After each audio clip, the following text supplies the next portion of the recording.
Hola, ¿qué tal? ¿Cómo están? Estamos pasando tiempos muy difíciles en el país y en el mundo. Aquí en el Perú, que estamos tan atrasados con el tema de las vacunas, cada día el número de muertes se incrementa más y más exponencialmente.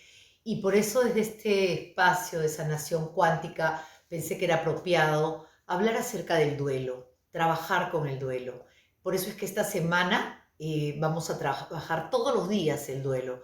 El día de hoy es el primer día y vamos a ver un poco cuáles son las etapas por las que se pasa en el duelo, qué es lo que se vive en cada una de ellas para que las puedan reconocer y puedan transitarlas mejor. El día de mañana vamos a hacer un ejercicio en vivo, bueno, no en vivo, pero va a ser un ejercicio para que ustedes directamente a través del video puedan hacer su propia terapia de sanación, ¿no? En verdad son 2 ejercicios y así cada día les voy a ir dando materiales a lo largo de toda la semana, ¿ok? Para ver si así podemos mitigar un poco el dolor y sanar. ¿Qué es un duelo sano, un duelo consciente? Bueno, un duelo sano, un duelo consciente se trata de conocer de antemano todas las emociones que nos pueden invadir a lo largo de todo este proceso de duelo. ¿Para qué? Pues para conocerlas, para comprenderlas y para transitarlas coherentemente, ¿no? Tenemos que estar al tanto de que las pérdidas son inevitables, que nosotros no podemos tener el control sobre eso. Nosotros vamos a tener después de una pérdida que aprender a vivir con esa nueva realidad. El duelo en realidad es una reacción que tenemos de reacción, es una reacción natural y humana ante la pérdida. Acuérdense que este es el símbolo del infinito y el infinito es inicios y finales permanentes, ¿no es cierto? Y por eso es que cuando hablamos de duelo no solo estamos hablando de la muerte física de alguien, estamos hablando también de la separación, por ejemplo, en el caso de divorcios o de amistades. Estamos hablando de la pérdida de capacidades. Por ejemplo, si una persona se queda inválida y pierde sus capacidades, también es un duelo. Estamos hablando de migraciones, de quiebras económicas. Todo eso es susceptible de duelo, ¿no? Pero para hacer el duelo, para hacer el proceso de duelo, no hay un mapa, no hay un tiempo muy específico. Y no hay un mapa porque, un mapa de carreteras, como dirían, porque las emociones no son lineales.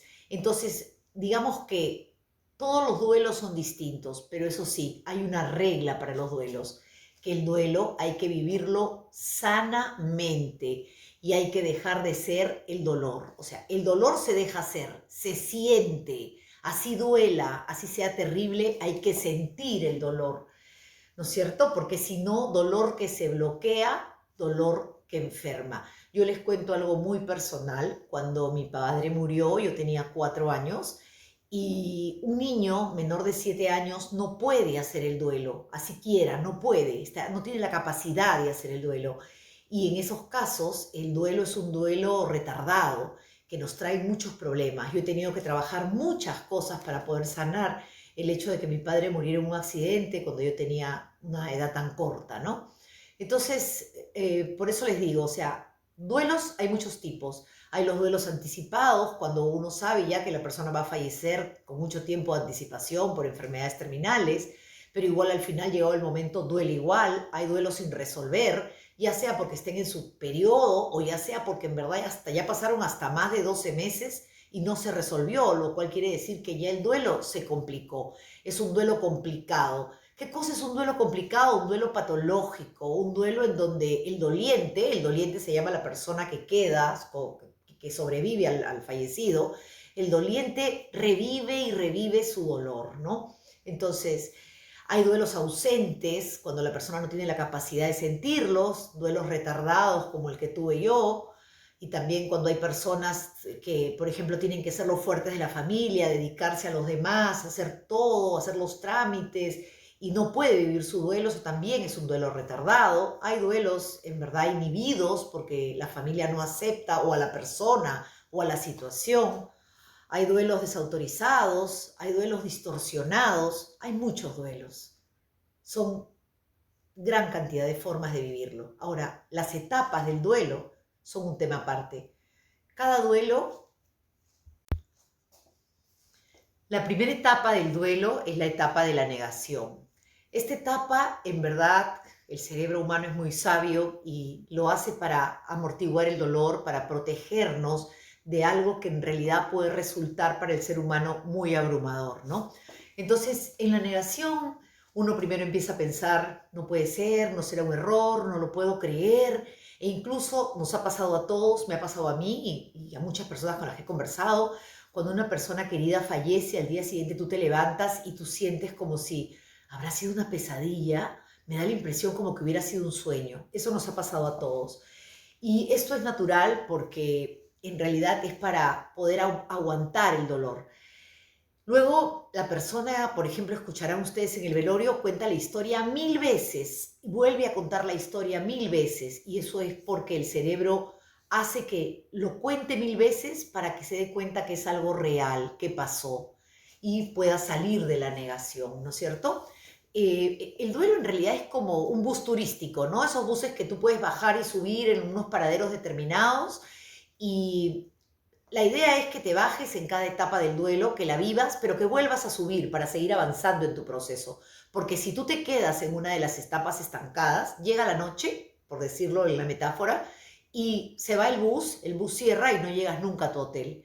Entonces, igual, aquí es igual, tienes que transitar todas tus etapas de duelo y tienes que dosificar tu dolor. Entonces, esta es la primera etapa. Cuando empiezas a preguntarte ya el por qué ocurrió, ya estás entrando a la segunda etapa, la etapa de la ira. ¿Por qué a mí?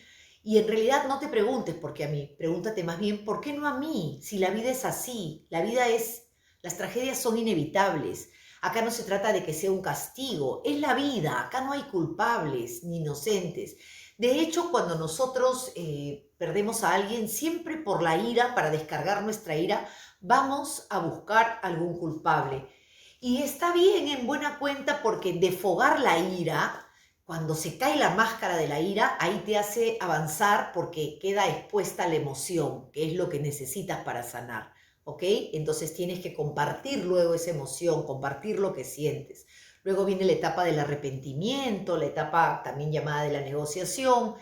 Esta etapa empieza uno, y si yo hubiera llegado más temprano, ojalá lo hubiera visitado más, y si yo hubiera hecho esto diferente, quizás hoy día no estuviera muerta.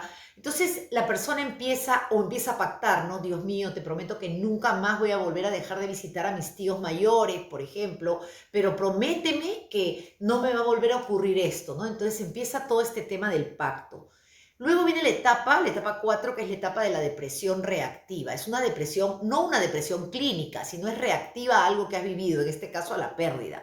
Pero esta etapa es bien complicada porque la familia no cree que es una depresión reactiva y la confunde con una depresión clínica. Entonces empieza a tratar de sacarte de ese cuadro en su preocupación, ¿no? Entonces vamos a salir a que te diviertas, no puedes estar ahí, ya pasaron, no sé, 3 semanas, vamos a una reunión, vamos a la casa de fulano. Y en realidad lo que no se están dando cuenta es que están cortando tu proceso.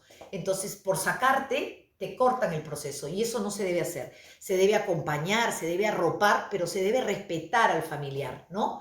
O sea, si tú eres el otro, ayuda, acompaña. Y si tú eres el doliente, tente mucha paciencia, pero ponte límites en tu dolor. Tampoco puedes alargar demasiado, no puedes permitir que se instale el dolor en ti.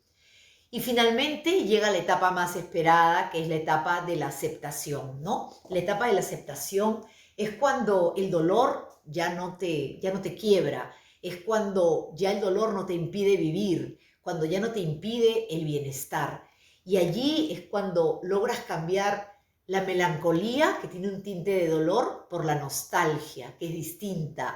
Es cuando empiezas a cambiar lo que es la resignación dolorosa con la reasignación y con la integración de todo lo nuevo que vas a vivir ahora luego de la pérdida, ¿no es cierto? Es cuando empiezas a ver a la persona ya desde el amor, cuando logras darle el papel principal al amor y no al dolor y empiezas a recordar a esta persona con amor y no con dolor, es porque ya has sanado. Así que ese debe ser tu proceso. No lo alargues de más, pero transítalo y vívelo. Chao.